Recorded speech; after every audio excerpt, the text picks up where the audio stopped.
আমি অপু বিশ্বাস। আপনাদের ভালোবাসা আর অনুপ্রেরণা আমাকে সব সময় নতুন উদ্যমে এগিয়ে নিয়ে যায়। শাকিব খান, বুবলি এবং বীরের ছবি ভাইরাল হওয়া নিয়ে এবার প্রকাশ্যে মুখ খুললেন অপু বিশ্বাস। কি বললেন এই গুণী অভিনেত্রী, তারই বিস্তারিত জানবো আজকের এই ভিডিওতে।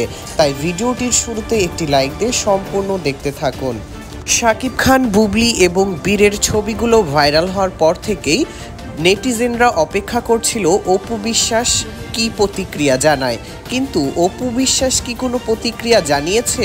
আর জানালেও সেটা কেমন মারপ্যাচ হলো তারই বিস্তারিত জেনে নিন আজকের এই ভিডিওতে।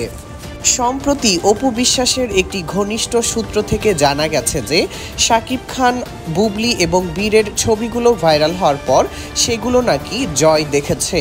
জয় দেখার পর তার বাবার কাছে যাওয়ার জন্য অনেক কান্নাকাটি করেছে।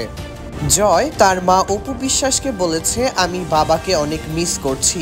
তখন অপু বিশ্বাস নাকি জয়ের মাথায় হাত বুলিয়ে দিয়ে বলেছে, তুমি আর কিছুদিন অপেক্ষা করো। বুবলি এবং বীর ওই দেশ থেকে চলে আসার পরপরই আমি এবং আমরা যাব তোমার বাবার কাছে। অপু বিশ্বাসের ওই ঘনিষ্ঠ সূত্রের মাধ্যমে জানা গেছে যে অপু বিশ্বাস এবং জয়ের বিদেশ যাওয়ার কার্যক্রম ইতিমধ্যেই শুরু হয়ে গেছে। তারা ভিসার জন্য অ্যাপ্লাই করেছে এবং ভিসা পাওয়া মাত্রই তারা শাকিব খানের কাছে যাবে।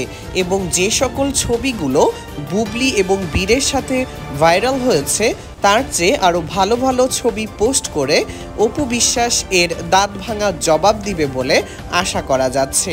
কিন্তু অপু বিশ্বাসকে গতকাল একটি প্রোগ্রামে এই বিষয়ে জিজ্ঞেস করা হলে অপু বিশ্বাস তার বুদ্ধিমত্তা এবং মহানুভবতার পরিচয় দিয়েছে। তিনি বলেছে যে ছবিগুলো ভাইরাল হয়েছে সে বিষয়ে আমি কিছুই বলতে চাই না, কারণ যার সম্পর্কে বলবো তিনি নিজেও একজন আমার মতোই আর্টিস্ট। তাই নিজেদের মধ্যে কাদা ছোড়াছুড়ি করে এই গল্প আর বাড়াতে চাই না। তো দর্শক বন্ধুরা, কেমন লাগলো ভিডিওটি কমেন্ট করে জানিয়ে দিন। ভিডিওটি দেখার জন্য ধন্যবাদ।